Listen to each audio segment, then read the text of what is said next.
Anne. Hi. Hi, what's up? What you doing? I am arranging the room for a workshop about selfies and the self and creating,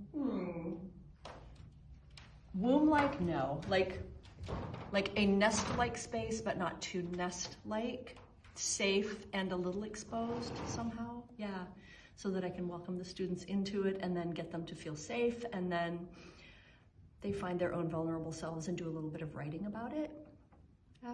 That's good because they're writers. They are, they are writers, and I'm gonna mess with them a little bit in a loving way to help them find easier inspiration maybe, and also deal with some raw material that I supply.